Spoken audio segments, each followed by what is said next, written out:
Hello guys, good morning. तो आज मैं आपके सामने लाया हूँ एनर्जी कंजर्वेशन, जो कि 4th सेमेस्टर पॉलिटेक्निक वाले में है, जो कि सभी पॉलिटेक्निक में 4th सेमेस्टर में एनर्जी कंजर्वेशन एक सब्जेक्ट है। तो उसी के ही मैं इम्पोर्टेंट क्वेश्चंस एंड पीवाईक्यूज लेके आया हूँ, ताकि मेरी भी हेल्प हो जाए और आप सभी की भी हेल्प हो जाए। तो इसमें मैंने जो अंडरलाइन या हाईलाइटेड किए हुए हैं वही पढ़ना है, बाकी और कुछ नहीं पढ़ना है। ठीक है, तो मैं वही उसी को ही आपको ही बता दे रहा हूँ, वो आप भी कर लीजिए और पेपर में जो है अच्छे से नंबर ले आएंगे आप भी। ठीक है, तो चलिए स्टार्ट करते हैं। पहला चैप्टर ही है बेसिक ऑफ एनर्जी। तो एनर्जी क्या होती है, एनर्जी सभी को पता होगी। Energy can nether be created not be destroyed. ठीक है, तो चलो लिखा है राइट ए शॉर्ट नोट एशे on roll of energy in the development of a country. यानी कंट्री की डेवलपमेंट में क्या क्या रोल है एनर्जी का। तो आपको सभी को पता है कि एनर्जी अगर हम लोग ज्यादा कंज्यूम करेंगे या एनर्जी हम लोग के देश में ज्यादा होगी तो इकोनॉमिक ग्रोथ भी ज्यादा होगी, है कि नहीं। तो economic growth and increase energy demand is not always a straight forward linear one. तो एनर्जी की इकोनॉमिक ग्रोथ और इंक्रीज एनर्जी डिमांड, तो जरूरी नहीं कि जो है लीनियर ग्रोथ हो, है ना, स्ट्रेट फॉरवर्ड ग्रोथ हो, कि एनर्जी अगर ज्यादा है तो डिमांड अगर ज्यादा है या हम लोग के यहाँ एनर्जी प्रोडक्शन ज्यादा है तो इकोनॉमिक ग्रोथ भी अच्छी होगी, लीनियर नहीं होगा, राइट। तो इसमें लगभग 6% इंडिया की जीडीपी है, जो कि है, उन्होंने बताया है। एनर्जी क्लासिफिकेशन, एनर्जी सोर्सेज, यानी एनर्जी उत्पन्न कहाँ से होती है। तो 3 तरीके होते हैं, primary and secondary energy source, commercial and non commercial energy source, renewable and non renewable source. तो प्राइमरी, जो जाहिर सी बात है, primary energy source are those that are either found or stored in nature. तो प्राइमरी क्या है, जहाँ नेचर से उत्पन्न हुई है। ठीक है, तो जो नेचर से उत्पन्न हुई है, नेचर में जो पाई जाती है, उनको बोलते हैं प्राइमरी एनर्जी सोर्सेस। जैसे कोयला है, oil, natural gas, biomass, would, ये सब क्या है, वुड, कोल, पेट्रोल, ये सब क्या है, ये आपके प्राइमरी एनर्जी सोर्स हैं। Primary energy source available include nuclear energy. तो न्यूक्लियर एनर्जी भी क्या है, पावर प्राइमरी सोर्स है। फॉर रेडियो एक्टिविटी, ठीक है, thermal energy stored in earth interior, ठीक है, ये सब क्या है, प्राइमरी एनर्जी सोर्स है। तो primary energy source are mostly converted into industrial utilities into secondary energy. तो प्राइमरी एनर्जी को कन्वर्ट करके ही हम लोग सेकेंडरी एनर्जी में चले जाते हैं। यानी एक एनर्जी को दूसरी एनर्जी में जब कन्वर्ट करते हो प्राइमरी एनर्जी को, तो वो सेकेंडरी में कन्वर्ट हो जाती है। जैसे कोल और gas converted into steam and electricity. जैसे आपने कोल से क्या किया, इलेक्ट्रिसिटी प्रोड्यूस की, तो ये क्या हो गई, सेकेंडरी एनर्जी हो गई। ठीक है, तो primary energy can also be use directly. तो प्राइमरी एनर्जी को हम लोग डायरेक्टली भी यूज कर सकते हैं, नेचुरल गैस डायरेक्टली यूज कर सकते हैं, राइट, कोल डायरेक्टली यूज कर सकते हैं। कमर्शियल एंड नॉन कमर्शियल, नाम ही बता रहा है। कमर्शियल मतलब किसी चीज का जो मार्केट में जिसका कुछ प्राइस हो। तो क्या लिखा है, energy sources that are available in the market for a definite price, तो इज नोन एज कमर्शियल। जैसे क्या हो गया, इलेक्ट्रिसिटी, बिजली का भाई आप यूनिट बिल देते हो। कोल, ऑयल, नेचुरल गैस, इन सब का क्या हो, पैसा देते हो ना। अच्छा, दूसरी नॉन कमर्शियल क्या होती है, जिनका कोई अवेलेबल प्राइस नहीं होता। जैसे लकड़ी, खेत से काट ला जाके, जंगल से। कैटल डंग, यानी वही गोबर, वो जो गोबर गैस, गोबर ओबर होता है ना, कंडे बनाए जाते हैं। ये सब क्या, नॉन कमर्शियल एनर्जी है। इसके लिए आपको कुछ खरीदना नहीं पड़ेगा। कंडे तो खैर अभी खरीद लेते हैं, लेकिन आप अर्बन रूरल एरियाज में जाएंगे तो आप देख सकते हैं वहाँ पे नहीं होता है। वहाँ पे मतलब ट्रेडिशनल लोग होते हैं, गैदर्ड करके खेत वेत में गए, ले आ जाके, है ना। और गाय ने अगर कहीं गोबर ओबर करा तो उसको उठा के कंडे पात लिए। ठीक है, तो ये सब क्या है, नॉन कमर्शियल, तो जिसका कुछ पैसा नहीं लग रहा, तो इसको जो क्या बोलते हैं, ट्रेडिशनल फ्यूल्स।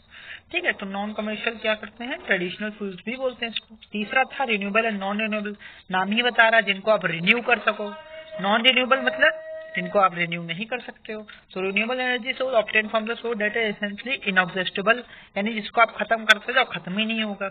जैसे क्या है, जैसे विंड पावर, जैसे हवा है, हवा से आप इलेक्ट्रिसिटी प्रोड्यूस करते हो, विंड मिल। सोलर पावर, जो धूप है वो कभी खत्म नहीं होने वाली, है ना। जियोथर्मल एनर्जी, टाइडल पावर, ये सब क्या है, टाइड्स जो आती हैं, ज्वार जो आते हैं, ये सब। हाइड्रो इलेक्ट्रिक पावर, ये सब क्या है, रिन्यूएबल है। इनसे आप बार बार इलेक्ट्रिसिटी प्रोड्यूस करा सकते हो या कोई भी चीज प्रोड्यूस करा सकते हो, एनर्जी को। It can be harness without the use of harmful pollutants, यानी ये कोई हार्मफुल चीजें नहीं, पॉल्यूटेंट्स नहीं बना रहे हैं। नॉन रिन्यूएबल एनर्जी, यानी जो क्या करें, जिनको आप रिन्यू नहीं कर सकते, जैसे coal, oil, gas, petrol, diesel, ये सब क्या है, non renewable. Impact of energy usage on climate, तो क्लाइमेट में क्या इफेक्ट पड़ेगा, तो changing climate including rise of sea level बढ़ जाएगा, मोर एक्सट्रीम वेदर हो जाएगा, फ्लडिंग, बाढ़ आ जाएगी, ड्रॉट्स, है ना, सूखा पड़ जाएगी, स्टॉर्म आ जाएंगे, large amount of green house effect gases release होंगी, है ना, ग्रीन हाउस गैसेस रिलीज होंगी एटमॉस्फेयर में, जिसकी वजह से क्या होगा, फॉसिल फ्यूल अगर आपने बहुत ज्यादा इस्तेमाल कर लिया, है ना, तो ये सब क्या है, इम्पैक्ट पड़ रहा है। Combustion of fuel, fossil fuels are release air pollutants that harm the environment, तो एनवायरमेंट को हार्म करेंगे, है ना। About 2/3 of global greenhouse emissions are linked to burning fossil fuels to energy heating, है ना, हीटिंग इफेक्ट ज्यादा, global warming ज्यादा हो जाएगी। मैसिव इम्पैक्ट ऑन क्लाइमेट, तो ये सब क्या आप ऐसे बना के भी लिख सकते हो भाई, इम्पैक्ट क्या पड़ रहा है एनर्जी पे, आप खुद देख सकते हो, ठीक है।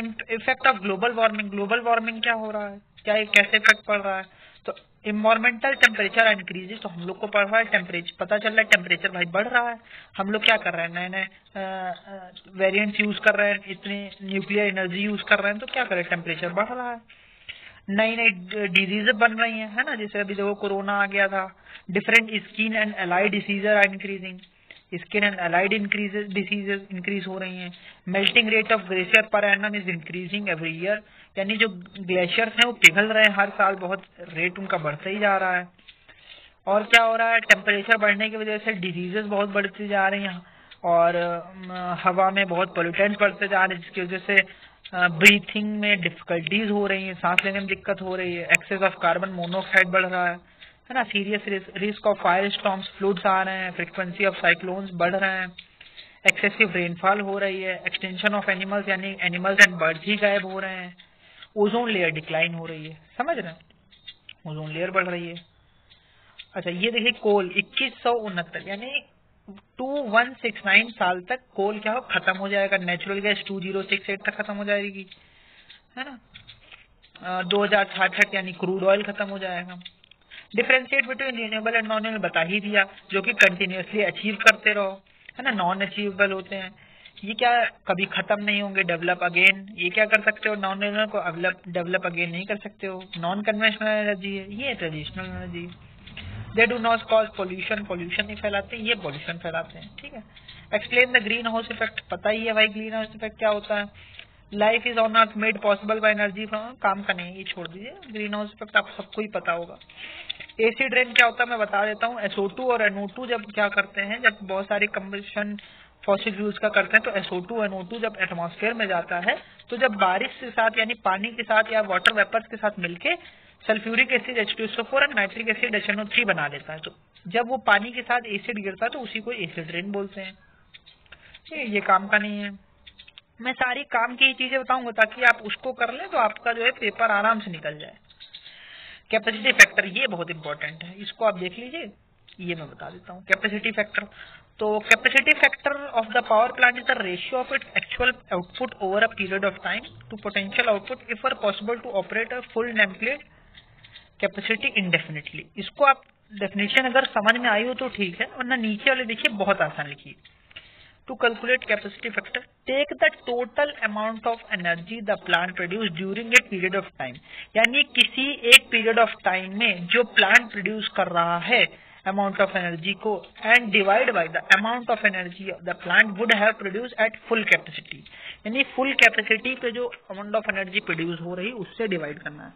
यानी it is the total amount of, it is the ratio of total amount of energy the plant produce during the period of time divide by the यानी amount of energy the plant would have been produced at full capacity, यानी एक किसी period of time पे कितनी energy produce हुई और उसके बाद डिवाइड करना है एट फुल कैपेसिटी।